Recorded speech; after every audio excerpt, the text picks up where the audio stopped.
Just a reminder to vote in this week's Locals poll, where you decide what deck I take to Locals every single week. Without any further ado, I hope you enjoyed the video. What's up YouTube? Welcome back to the channel, and for today we've got the deck profile for the deck that we brought to Locals, or rather that won the Locals poll last week, being Igknights. I guess we ended up doing okay.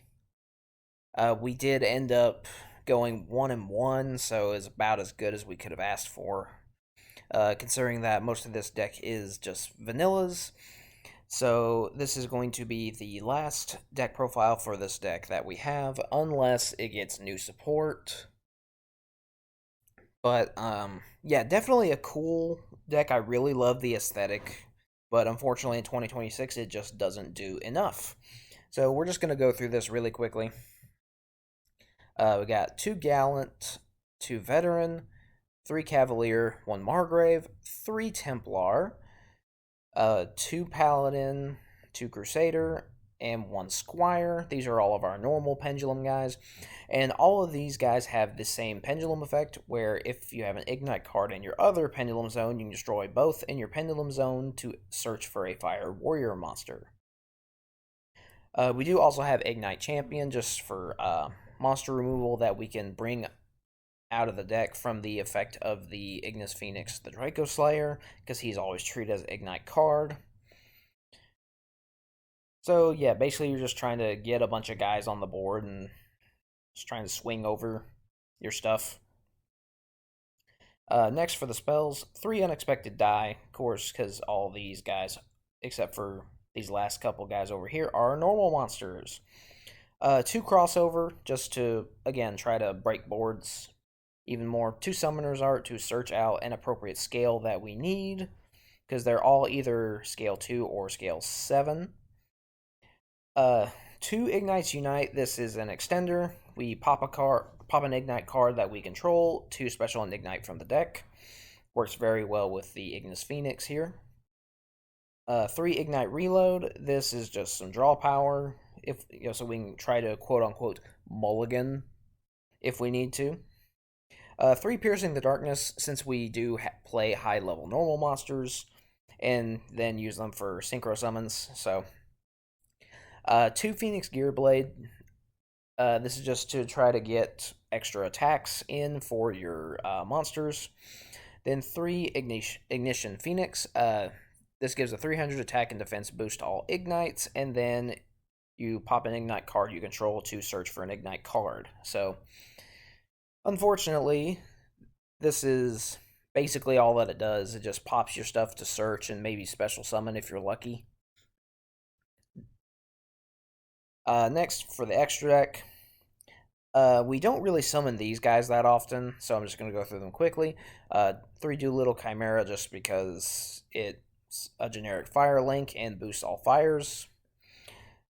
Flame Tongue Burning Blade, just to protect your Pendulum Scales, if that ever needs to come out. I got these Xyz guys here. I don't really make them, to be honest, but I just think all of these guys are really cool, so I put them in here hoping I could summon one of them, but it never really happened because the Synchros always seemed like a better option. 1 Gaia Blaze, because he can potentially get up to 2 attacks. 3 Crimson Blader, this one, when it destroys an opponent's monster by battle, the opponent cannot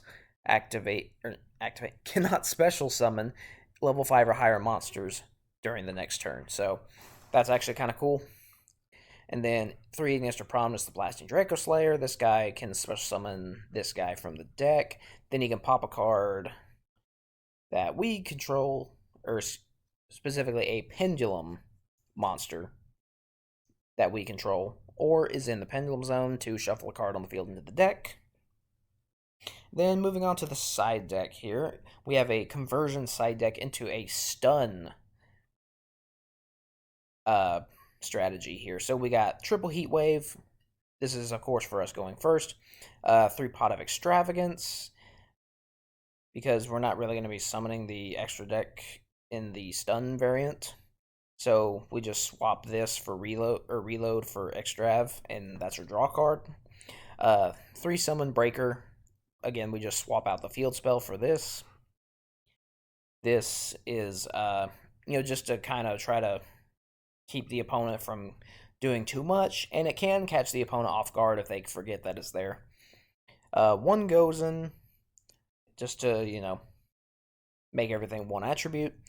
3 Tyrant's Throws, since we do specialize with normal monsters, to keep our opponent from summoning any effect monsters, period. You can flip summon, though. You can flip them. So if you set it and it survives, and then you can flip it up the next turn, that does work. 1 Skill Drain, because, again, normal monsters, they don't really care. And 1 Rivalry. Again, just to keep everything 1 type on the field. So, yeah, this is the deck. Unfortunately, didn't perform as well as I had hoped, and it kind of made me realize, I was like, yeah, this deck hasn't gotten proper support in like 10 years, so probably time to just give this one up for now until it gets new support. But anyways, that's going to be it for this video. Like, subscribe, vote the locals poll, that good stuff, and I'll see you guys next time.